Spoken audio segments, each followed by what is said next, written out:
tonight. Look around you, nobody's wearing one. I'm still wearing one, so I don't really have an issue with it. With COVID-19 numbers on the rise, we get your thoughts on our top doctors' indoor masking advice. Also, the father of an RCMP officer killed while on duty calls a new park in his son's honor a fitting tribute. Plus, Indigenous designers team up with a Western Canadian fabric store to put their colorful artwork on display. This is CBC Saskatchewan News.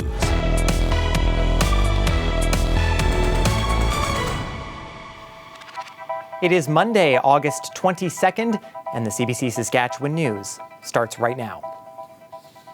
Thanks for joining us. Sam is away tonight. The government of Saskatchewan says it will send a check for $500 to every adult in the province this fall. Premier Scott Moe made the announcement late this afternoon. He says Saskatchewan residents are struggling with rising costs, while the province's oil, potash, and uranium industries are raking in huge revenues. Higher resource prices are driving our economy, and they are creating thousands of new jobs. And this has greatly improved our budget position, from a deficit to a surplus. And that's good news. But it also means the cost of almost everything that you buy has gone up. You own the resources, and you should benefit when those resource prices are high. So this fall, we'll be sending a $500 affordability tax credit check to everyone in Saskatchewan aged 18 and older to help with some of those rising costs. The Premier said to expect more details tomorrow. That's when the Finance Minister will present the first quarter budget update. People have been struggling for months in the face of inflation, high gas prices, and utility rate hikes. The opposition NDP was quick to criticize the timing, though, arguing it's too little too late. Finance critic Trent Witherspoon accused the Premier of playing politics by waiting to offer the money until right before the Saskatoon-Meewasin by-election. BC and PEI also offered money, but no more than $150. Alberta and Ontario paused the provincial fuel tax. And Manitoba's government has also said a rebate there was not off the table. COVID-19 numbers in the province are trending in the wrong direction. Outbreaks are on the rise along with hospitalizations, and the province's top doctor says people should consider wearing masks in indoor public spaces again. The CBC's Jason Warwick has more on how people feel about that. Few people are wearing masks anymore in public spaces, indoors or out. Masks haven't been mandatory in indoor public spaces since the end of February. But with the recent upward trend in COVID outbreaks and hospitalizations, the province's chief medical health officer says we have to increase our vigilance once again. We just need to be a bit more conscious of what we as individuals can do, and the basics remain the same. If you're unwell, stay home. It's still really important to get up to date with your vaccines. Shahab says with fall classes resuming and workers returning from holidays, it may be time to start masking again in public indoor spaces. If you're in a crowded place with lots of people you don't know, it's a good idea to wear a mask, and that's increasingly going to be important in the fall. The same principles will apply in situations like school settings or universities or workplaces. Most people interviewed say they're willing to mask up and take other precautions if necessary. I don't mind wearing a mask, and I am worried a little bit about the numbers going up. I think if the numbers are, really bad, I think we should consider it. But I mean, we've had a lot of masking, so I think if it's not too bad, I think we should just stick with what we're doing right now. Oh, I think you should do all of that if you are comfortable. Like, don't force your mask on me. Because look around you, nobody's wearing one. I don't think anybody gives a crap anyways. I'm still wearing one, so I don't really have an issue with it. Oh, I think if it can make everybody safe, we should. Doesn't bother me at all. Yeah, if I have to. Whatever I'm told to do, I guess. They have doctors and scientists who are a lot smarter than me and most people I know. You gotta trust them. I believe people have their own personal choice. If they feel to mask, good on them. If they don't want to, as good on them. Dr. Shahab says masking will be important, but just one component in the battle against COVID-19. He noted that the province has recently expanded the booster shot program to those under age 50, and there are plenty of appointment spots available. Jason Warwick, CBC News, Saskatoon. CBC News has learned Health Canada is expected to decide on whether to authorize Moderna's bivalent COVID-19 vaccine in the next 2 weeks. This comes on the same day as confirmation Canada has secured additional doses of the booster shot. Moderna says it has a contract to ship 4.5 million doses to Canada. That's in addition to 1.5 million doses that were pre-ordered for 2023, which will be delivered this year. Existing COVID-19 vaccines continue to provide protection against hospitalization and death. This updated shot is said to be more effective because it targets both the original strain and the BA.1 subvariant. Health Canada still needs to provide regulatory approval to bivalent candidates from both Moderna and Pfizer-BioNTech. Public health officials are encouraging Canadians to keep their shots up to date as case numbers rise. Saskatoon's airport is getting an almost $2 million boost from Ottawa to do some renovations. The money comes from the federal government's Airport Critical Infrastructure Program, but the renos might not be immediately obvious to travelers. The John G. Diefenbaker International Airport will use some of the funding to expand one of its aprons. That's where the aircrafts park. The goal is to create more space for the movements of larger aircrafts like cargo planes. Some of the money will also be spent on moving the baggage claim area. That, therefore, provides increased circulation for passengers when they're trying to find their bags, but also for if they need to physically distance from each other. At the same time, we've added new technology in the new reclaim area to facilitate the airlines in processing those claims, and that puts it on our internal IT system. The airport's baggage storage space has also been increased. The relocation is almost done, and the apron infill should be finished by early fall. Last year, the airport received about $11 million from the feds to improve its main runway, among other things. The father of an RCMP officer killed in the line of duty in Saskatchewan last summer says a new park in his son's honor is a fitting tribute. Constable Shelby Patton was struck and killed in June of 2021 while stopping a stolen truck. The community of Indian Head, where Patton was stationed, raised more than $200,000 over the past year to build the memorial park. It was unveiled over the weekend. It features a play area for children, workout equipment, walking trails, and park benches. The officer's father says the park highlights his son's love of family and a healthy lifestyle. Monument that they actually put up there. His smiling face hopefully will bring a smile to whoever visits the park. I mean, he enjoyed spending time with actually even like the kids in Indian Head, Wolseley. He used to go to their classrooms and actually read stories to them. And he was always very physically fit, always health conscious. Ashley Patton says he and his wife have been overwhelmed by support. 2 people face several charges related to Constable Patton's death, including a first-degree murder charge for the driver of the truck. 4 research centers at the University of Saskatchewan have been awarded a whopping $170 million in total from the Federal Science Initiatives Fund. The centers include VITO Intervac, the Canadian Light Source, the Super Dual Auroral Radar Network, which monitors space weather, and last but not least, the Global Water Futures Observatories. The Water Research Centre looks for ways to manage and conserve Canada's water supply, and its director says the new money is crucial. The observatories, they've been scientific gold mines for Canadian water science over the years. These are the research sites where our graduate students conduct their studies, where we test our models, develop our models, where we improve the science. There's nothing else quite like it that goes into this level of scientific detail on a national basis. Pomeroy says original funding for the observatories was set to expire next year, but this new funding, which is renewable, will keep the program operational until 2029. Well, colorful fabric patterns that weave together culture and creativity are hitting the shelves at one of Canada's major fabric retailers. The Western-based chain that ships across the country is commissioning Indigenous artists to create designs that will be carried in their stores.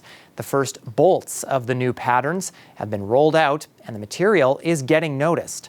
CBC's Holly Carrick has that story. For a lifelong sewer, it's a dream come true. Carrie Okamau's original design printed on bolts of fabric.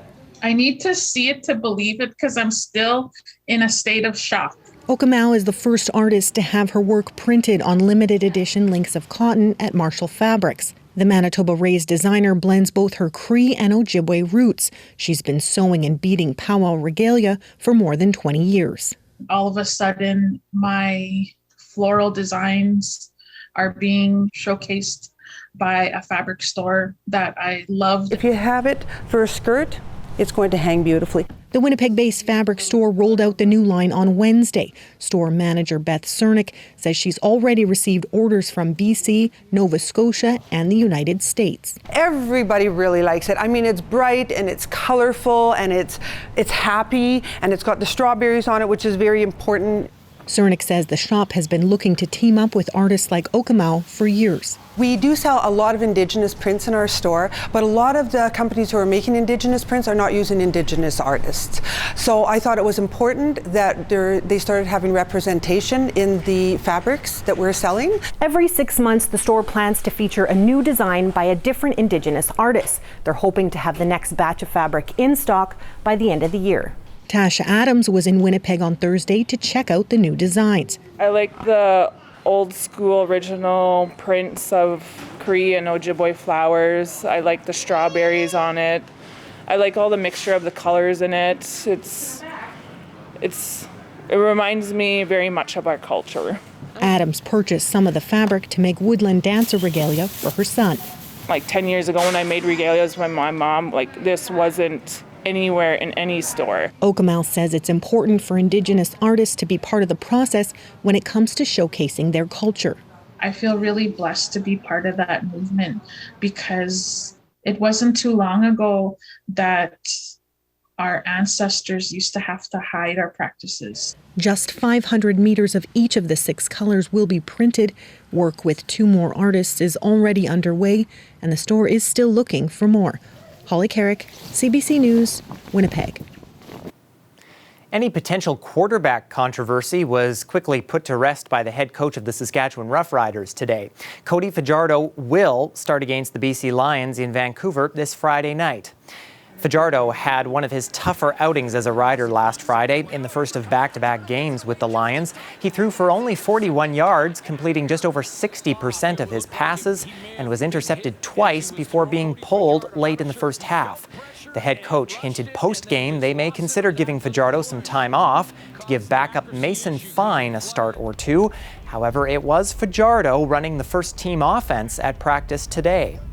Cody's our starter this week. Yeah, we made that decision right away, and we're going to do everything we can to play better around him. Yeah, we had a good conversation, and he talked about how he was going to let me go in and have a longer leash. I told him, the most difficult thing about a quarterback is when you're playing scared or playing afraid to make a mistake. And I told him, just make a decision. And if it's Mason Fine, I'll be the best backup that this team can have. And if it's me, I'm ready to win some football games and get this team in a position to win some games and give ourselves a chance to make the playoffs. So the reality is I don't want him playing scared, and I told him that. So I said, you're going to get a chance to go out there and make mistakes, and we're going to be behind you 100%. We're going to ride.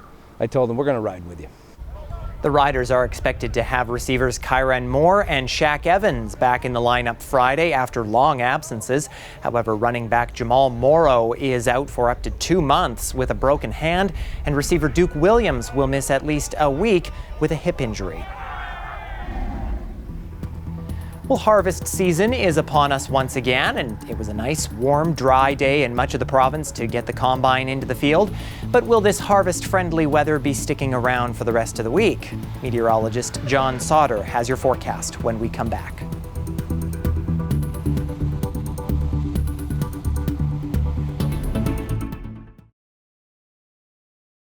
This weather update is brought to you by Capital Ford Lincoln, making back to busy easy.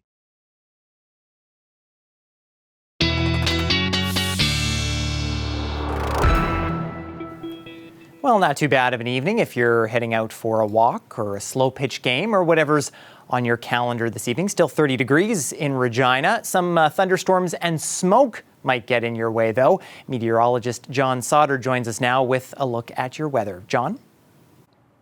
Well, thanks, Ethan. A good place to start today would be talking about temperatures across the southern part of the province. And, at 4 o'clock this afternoon, we're looking at a couple of 31s here. Moose Jaw down through Assiniboia, 29 in Regina.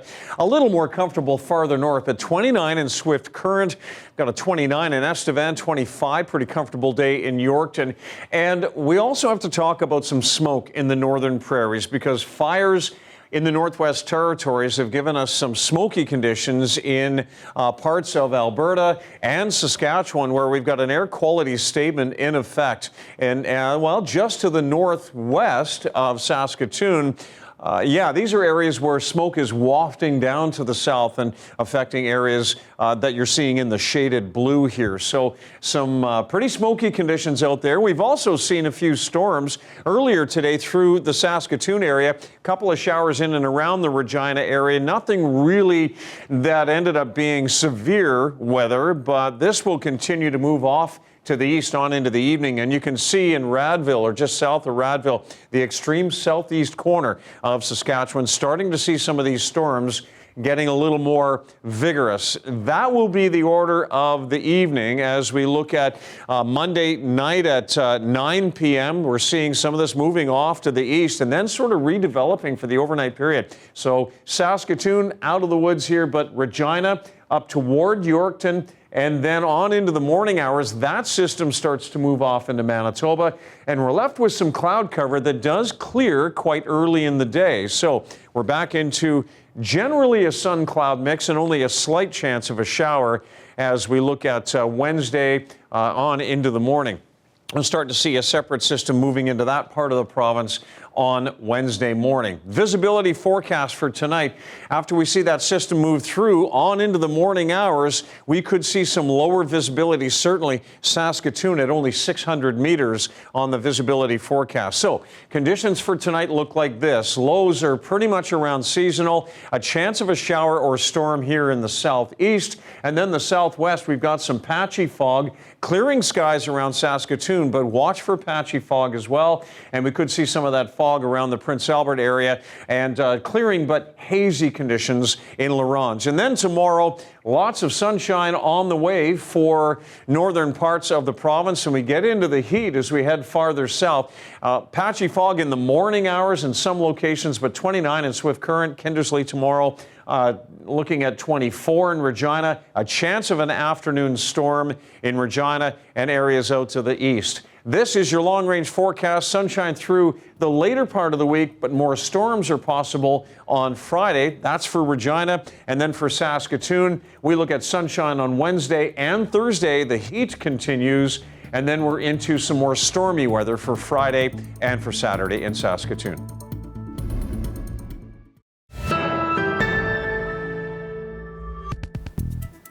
Welcome back. Although we have a little more moisture this year as compared to last, part of the southern prairies have stayed in dry or drought conditions through the summer.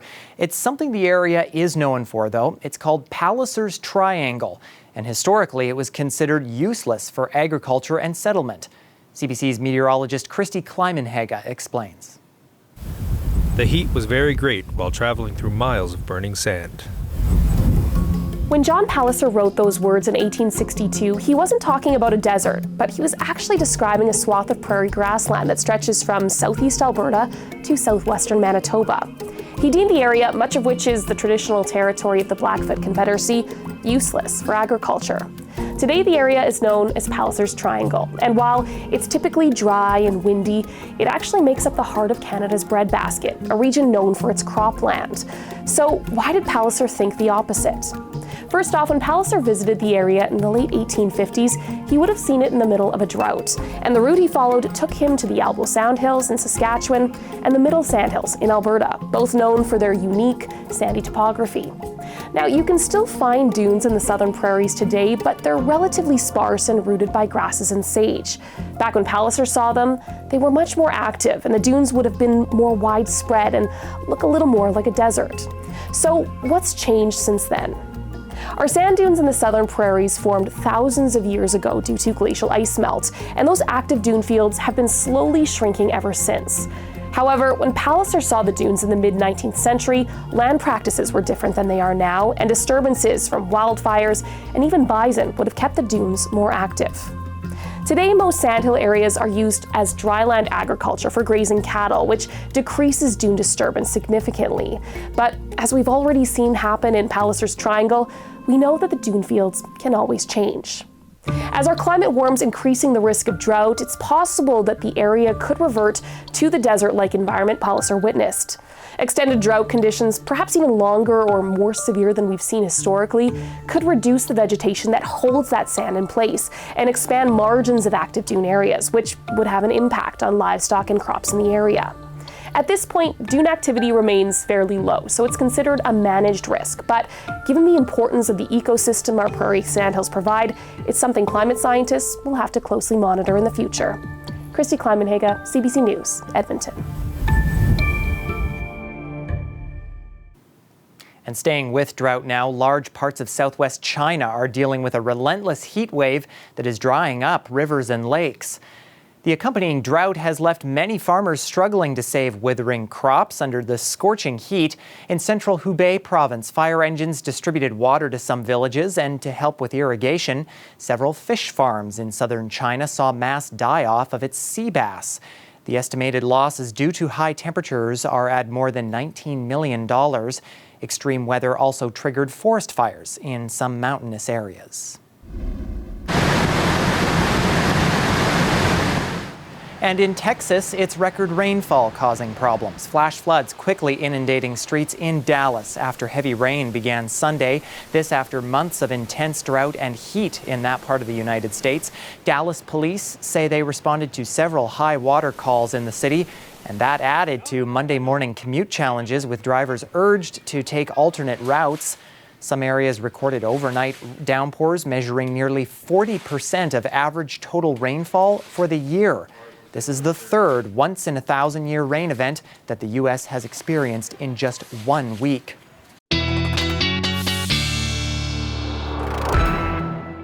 Well, if you're out and about late tonight around midnight, you're looking at some showers and storms in through the Regina area, but it stays mild at 20 degrees by midnight. On into the morning hours, we'll get back into some sunshine pretty early in the day at 21. It'll be a sun-cloud mix, east winds at 10 to 15 in Regina. In Saskatoon tonight by midnight, it is a clear sky. Watch for some patchy fog here and there if you're out on highways. And we start Tuesday with a bright, sunny sky and temperatures at 9 a.m. right around 20 degrees. Ethan? A nice, comfortable morning. Thanks, John. And before we leave you tonight, a champion was crowned in Regina at the Cali Curling Club over the weekend. But there was not a curling rock in sight. The title up for grabs, the Canadian National Cornhole Championship. Saskatchewan's Parker Kentz and Demara Gable won gold in the men's and women's divisions. Tossing bean bags, players competed as singles, doubles, mixed doubles, and more. Teams came from all over the country to participate in the second annual national event. Cornhole Canada's president says Regina has one of the biggest player bases, which is why it was chosen to host. And it's growing in popularity in the country with more than 40 leagues and close to 2,000 players. A sport that requires more skill than you might think. That's it for us tonight. For news anytime, head to cbc.ca/sask or to our CBC Saskatchewan YouTube channel. Glenn Reed and John will be back with more local news and weather at 11. Thanks for watching and have a great night.